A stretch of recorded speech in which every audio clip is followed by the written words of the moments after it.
श्रीरामचंद्रपुर शासन शीतलषष्ठी सत्यवादी ब्लॉक अंतर्गत शासन श्रीरामचंद्रपुर में शिव पार्वती विवाह एक भिन्न परंपरा क्रमे प्रतिवर्ष अनुष्ठित हो आसुची।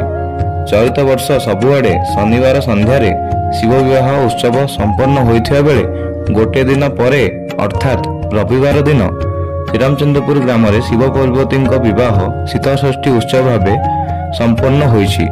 रविवार प्रत्युषरु हरचंडी साई स्थित माँ हरचंडी ठाकुराणी मंदिर प्रांगण में हरचंडी और बाबा चंडेश्वर विवाह संपन्न होइछि।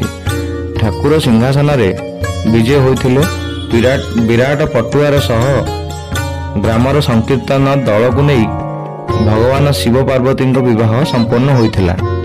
ग्रामर हरचंडीपुर स्थित हरचंडी ठाकुराणी मंदिर प्रांगण में मंदिर वैदिक रीतिनीति परंपरा अनुजाई हरचंडी देवी एवं चंडेश्वर विवाह उत्सव संपन्न होता। एथिरे कन्या पिता भावे बड़ पंडा जितेंद्र महापात्र, बर पिता बसंत कुमार मिश्र, पुरोहित भावे हरिहर दास दायित्व निर्वाह करथिले।